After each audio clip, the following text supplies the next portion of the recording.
혹시 저 때문에 감정이 상한 사람이 있다면 그저 이렇게 말하고 싶네요. 저는 전기차를 재창조했고 지금은 사람들을 로켓선에 태워 화성으로 보내려 하고 있습니다. 그런 제가 차분하고 정상적인 친구일 거라고 생각하셨나요? 그는 쿨하게 인정합니다. 자신이 정상적인 사람은 아니라는 걸 말이죠. 그리고 사람들은 그를 두고 말합니다. 미래는 꿈꾸는 것이 아니라 만드는 것이다.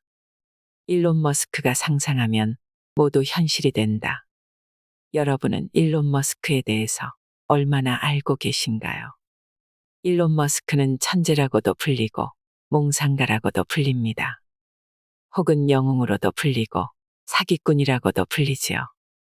한 사람이 이렇게 극과 극의 별명으로 불리는 경우가 또 있을까 싶을 정도로 일론 머스크를 향한 대중과 언론의 평가는 극단적으로 갈립니다.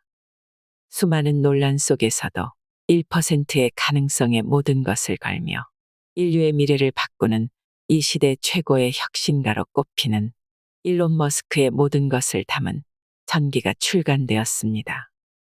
스티브 잡스의 유일한 공식 전기를 쓴 저자 윌터 아이작슨이 집필했는데요.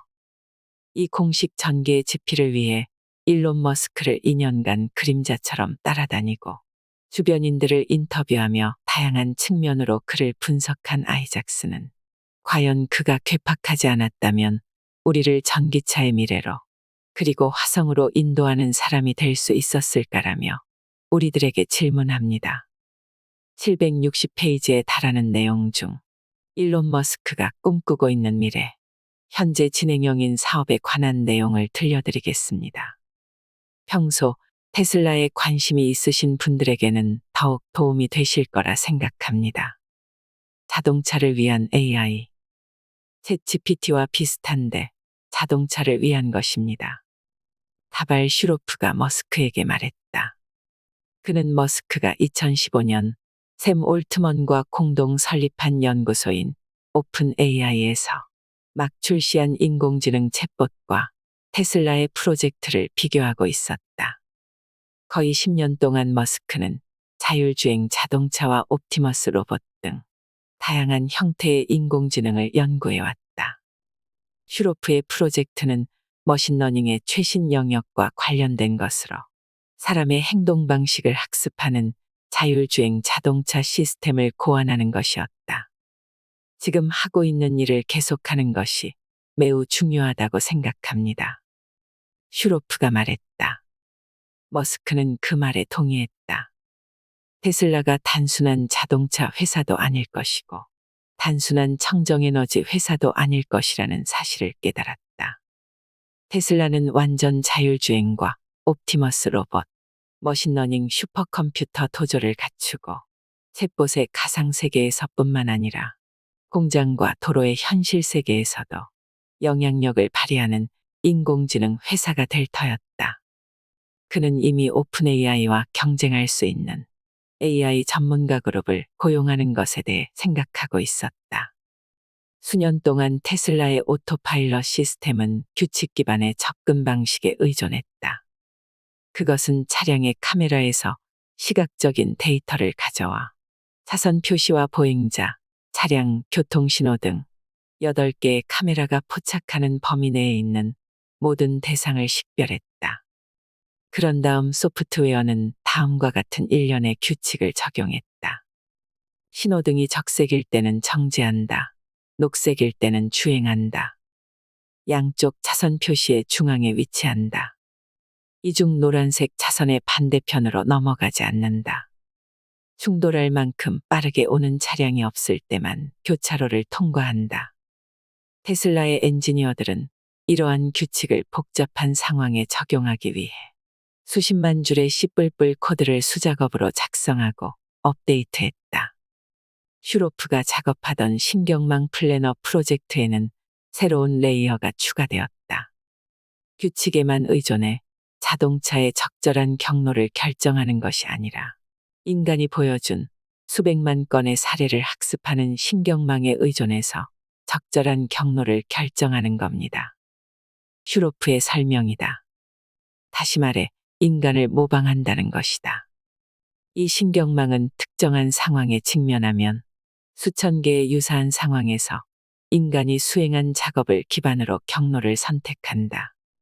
그것은 인간이 말하기, 운전하기, 체스 두기, 스파게티 먹기 등 거의 모든 것을 배우는 방식과 유사하다. 슈로프는 신경망 플래너가 규칙 기반의 접근 방식보다 더 효과적인 사례를 머스크에게 보여주었다. 슈로프가 준비한 데모 영상에는 쓰레기통과 쓰러진 트래픽콘, 이런저런 파편 등으로 뒤덮인 도로가 등장했다. 신경망 플래너의 안내를 받은 자동차는 그런 장애물을 피해 차선을 넘고 필요한 경우 몇 가지 규칙까지 어기며 주행했다. 이것이 바로 규칙 기반에서 네트워크 경로 기반으로 전환하는 경우 일어나는 상황입니다. 슈로프가 그에게 말했다. 이 기능을 작동하면 체계가 없는 환경에서도 차가 충돌하는 일은 절대 일어나지 않습니다. 머스크를 흥분시키는 것은 바로 이러한 유형의 미래로 도약하는 것이었다. 제임스 본드 영화 스타일의 시연까지 가보도록 해요. 머스크가 말했다. 사방에서 폭탄이 터지고 하늘에서 UFO가 떨어지는데 자동차가 그 어느 것에도 부딪히지 않고 속도를 내는 장면을 연출해야 해요. 머신러닝 시스템에는 일반적으로 스스로 학습할 때 지침이 되는 목표 또는 지표가 필요하다. 어떤 지표를 가장 중요하게 여겨야 하는지 결정하고 관리하는 것을 좋아하는 머스크는 그들이 지침으로 삼아야 할 이정표를 제시했다. 바로 테슬라 완전 자율주행 기능을 갖춘 차량이 사람의 개입 없이 주행할 수 있는 거리라는 지표였다. 앞으로 회의 때마다 사람이 개입할 때까지 주행한 평균 거리에 대한 최신 데이터를 첫 번째 슬라이드로 보기로 합시다. 그가 선언했다. 차선을 변경하거나 복잡한 교차로에서 회전하는 동안 운전자가 핸들을 잡는 것과 같은 반복적인 유형의 개입이 발견될 때마다 그들은 규칙과 신경망 플래너를 모두 사용하여 수정을 가했다. 직원들은 작업 공간 한쪽에 징을 설치하고 개입을 유발하는 문제를 성공적으로 해결할 때마다 징을 울렸다. 2023년 4월 중순 머스크가 이 새로운 신경망 네트워크 플래너를 시험해 볼 때가 되었다. 슈로프와 그의 두 팀원은 그들의 완전 자율주행 소프트웨어가 고객 차량의 카메라에서 수집한 수백만 개의 비디오 클립을 통해 어떻게 학습되었는지 자세히 설명했다. 그들의 작업 결과 사람이 코딩한 수천 개의 규칙에 기초한 기존 소프트웨어 스택보다 훨씬 간단한 소프트웨어 스택이 탄생했다. 이 스택은 10배 더 빠르게 실행되며 결국 30만 줄의 코드를 불필요하게 만듭니다. 슈로프가 말했다. 차는 25분 동안 고속도로와 인근 도로를 주행하며 복잡한 회전을 처리하고 자전거, 보행자, 반려동물 등을 피했다. 머스크는 운전대에 전혀 손을 대지 않았다. 다만 교차로 정지 신호에서 지나치게 지체하는 등 차량이 너무 조심스럽게 움직인다고 생각될 때 가속 페달을 밟는 것으로 두어 차례 개입했을 뿐이다. 한 번은 차가 같은 상황에서 자신보다 더 나은 조치를 취했다고 판단할 만한 기능을 수행했다. 머스크가 감탄했다. 방금 내 인간 신경망조차도 따르지 못할 수준으로 움직였어. 그는 흡족한 나머지 모차르트의 세레나데 지장조 소야곡을 휘파람으로 불기 시작했다. 자네들 정말 대단한 일을 해냈어. 머스크가 마지막에 말했다. 아주 인상적이야. 머스크는 이제 자신이 해당 프로젝트의 신봉자이며 이 프로젝트를 지속적으로 추진하기 위해 많은 자원을 투입할 것이라고 선언했다. 토론 중에 머스크는 팀이 발견한 중요한 사실에 주목했다. 신경망은 적어도 100만 개의 비디오 클립을 학습하기 전까지는 제대로 작동하지 않았고 150만 개의 클립을 학습한 후에야 제대로 작동하기 시작했다는 사실이었다. 이것은 테슬라의 다른 자동차 및 AI 회사보다 훨씬 유리한 점을 안겨주는 사안이었다. 전 세계적으로 약 200만 대의 테슬라 차량이 매일 수십억 개의 비디오 프레임을 수집하고 있었기 때문이다. 우리는 독보적인 위치에서 이 일을 수행할 수 있습니다. 엘루스와미가 회의에서 말했다. 방대한 실시간 데이터를 수집해 분석하는 능력은 자율주행 자동차부터 옵티머스 로봇, 챗GPT 유형의 봇에 이르기까지 모든 행태의 AI의 필수적인 요소이다. 머스크는 이제 자율주행차에서 수집되는 영상과 매주 트위터에 올라오는 수십억 개의 게시물이라는 두 가지의 강력한 실시간 데이터의 원천을 보유했다. 그는 오토파일럿 회의에서 트위터에서 사용할 GPU 데이터 처리 칩을 1만 개 더 구매했다고 말했고, 테슬라에서 설계 중인 잠재적으로 더 강력한 도조칩에 대한 회의를 더 자주 열겠다고 발표했다. 이 회의 자리에는 슈퍼스타급 AI 엔지니어 한 명도 참석해서 묵묵히 귀를 기울이고 있었다. 곧 출시할 새로운 비밀 프로젝트를 위해 머스크가 그 주에 고용한 인물이었다. 인간을 위한 AI. 2023년 3월 오픈 AI는 4세대 GPT를 일반에 공개했다. 얼마 후 구글은 바드라는 이름의 라이벌 챗봇을 출시했다. 그렇게 인간과 자연스럽게 대화하고 텍스트를 기반으로 다양한 지적 작업을 수행할 수 있는 제품을 위한 마이크로소프트의 오픈 AI와 구글의 딥마인드 간의 경쟁 무대가 마련되었다. 머스크는 이러한 챗봇과 AI 시스템이 마이크로소프트와 구글 손에 들어가면 정치적으로 세뇌될 수 있으며 심지어 이른바 각성 바이러스에 감염될 수도 있다고 우려했다. 그는 또한 스스로 학습하는 AI 시스템이 인간에게 적대적으로 변할까봐 두려웠다. 그리고 보다 즉각적인 차원에서는 허위 정보와 편향 보도, 금융사기가 트위터에 넘쳐나게 만들도록 챗봇이 훈련될 수 있다고 걱정했다. 물론 그러한 모든 일은 이미 사람들에 의해 진행되고 있었다. 하지만 무기화한 챗봇 수천 대가 배치된다면 문제는 30배 이상으로 악화될 터였다. 시급히 구조에 나서야 한다는 그의 강박이 발동했다. AI 연료는 데이터이다. 새로운 챗봇들은 인터넷의 수십억 페이지와 기타 문서 등 방대한 양의 정보를 토대로 훈련되고 있었다. 검색 엔진과 클라우드 서비스, 이메일에 대한 액세스 권한을 가진 구글과 마이크로소프트는 이러한 시스템을 학습시키는 데 도움이 되는 엄청난 양의 데이터를 보유했다.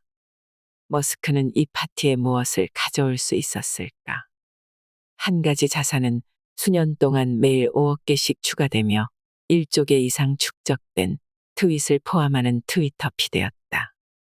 트위터 피드는 실제 사람들의 대화나 뉴스, 관심사, 트렌드 등에 대한 세계에서 가장 시의적절한 데이터 세트였다.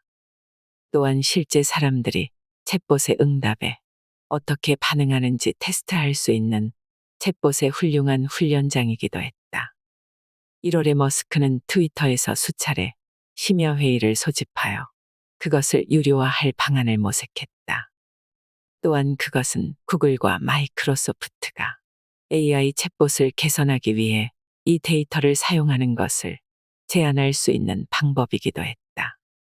머스크가 보유한 또 다른 데이터의 보고는 테슬라가 차량에 장착된 카메라에서 수신하여 처리하는 1일 1600억 프레임의 비디오였다. 이 데이터는 챗봇의 정보를 제공하는 텍스트 기반 문서와 달랐다. 실제 상황에서 사람이 운전하는 방식에 대한 비디오 데이터였다. 이 데이터는 텍스트 생성 챗봇뿐만 아니라 실제 로봇을 위한 AI를 개발하는 데 도움이 될 수 있었다. 머스크는 새 회사의 이름을 X.AI로 정하고 혹시 저 때문에 감정이 상한 사람이 있다면 그저 이렇게 말하고 싶네요. 이고르 바부슈킨을 수석 엔지니어로 영입했다. 4월에 머스크는 바부슈킨과 그의 팀에 세 가지 주요 목표를 부여했다. 첫 번째는 컴퓨터 코드를 작성할 수 있는 AI 봇을 만드는 것이었다. 프로그래머가 특정 코딩 언어를 입력하기 시작하면 X.AI 봇이 가장 가능성이 높은 작업을 추정해 자동으로 일어나가는 방식으로 코드를 작성하는 것이었다. 두 번째 목표는 정치적 중립성을 보장하는 알고리즘을 사용해 데이터를 학습하는 오픈 AI의 GPT 시리즈에 대항하는 챗봇을 창출하는 것이었다. 머스크가 팀에 제시한 세 번째 목표는 훨씬 더 원대한 것이었다. 그의 가장 중요한 임무는 언제나 인간의 의식을 지속시키는 데 도움이 되는 방식으로 AI를 개발하는 것이었다. 머스크는 추론과 사고를 할 수 있고 진리를 기본 원칙으로 추구하는 형태의 인공 일반지능을 만드는 것이 그 목적을 가장 잘 달성할 수 있는 방법이라고 생각했다. 그리고 그것에 더 나은 로켓 엔진 만들기와 같은 큰 과업을 부여할 수도 있어야 했다. 다시 발사. 속이 계속 뒤틀거리고 울렁거려. 머스크가 말했다. 큰 발사를 앞두면 늘 이래. 과제에서 몇 번의 실패를 겪으면서 외상 후 스트레스가 생긴 것 같아. 2023년 4월 스타쉽의 실험 발사가 예정되어 있었다. 스타쉽과 같은 로켓을 만드는 것은 결코 쉽지 않은 일이었다. 머스크는 직원들에게 격려의 말을 건넸다. 여러분이 그 모든 고난의 과정을 감내하면서 추진하고 있는 이 과업은 지구상에서 가장 멋진 일입니다. 늘 그 사실을 명심할 필요가 있습니다. 이어서 그들의 대화는 리스크라는 주제로 넘어갔다. 비행 테스트를 승인하는 10여 곳의 규제기관은 비행 테스트에 대한 머스크의 열정에 공감하지 않았다. 허가를 받아내는 것이 영혼을 갉아먹는 실존적 문제로 여겨졌을 정도입니다. 중코사가 말했다. 머스크가 머리를 감싸 안으며 말했다. 이것이 문명이 쇠퇴하는 방식이에요. 더 이상 리스크를 감수하지 않는 거 말이에요. 그렇게 리스크 감수를 멈추면 동맥이 굳어지게 돼요. 매년 심판은 많아지고 행동하는 사람은 줄어드는 겁니다. 시계침이 4월 19일에서 20일로 넘어간 직후 머스크는 발사 예정 4시간 전에 발사 관제실에 도착했다. 엔지니어와 비행 운영 요원 40명이 발사대를 바라보고 있었다. 그들 중 상당수가 화성을 점령하라는 문구가 적힌 티셔츠를 입고 있었다. 최종 확인을 위해 잠깐의 휴지 시간을 거친 후 머스크는 고개를 끄덕였고 카운트다운이 재개되었다. 로켓은 아주 천천히 이륙했다. 로켓은 약 3분 동안 공중으로 솟구치다가 시야에서 사라졌다. 하지만 머스크는 모니터를 통해 로켓이 흔들리는 것을 분명히 볼 수 있었다. 발사 몇 초 전에 엔진 2개가 제대로 시동되지 않았고, 그래서 해당 엔진들에 대한 가동 중지 명령어가 원격으로 전달된 상태였다. 결과적으로 부스터에는 엔진 31개가 남아 있었고, 임무를 완수하기에는 부족하지 않을 것으로 판단되었다.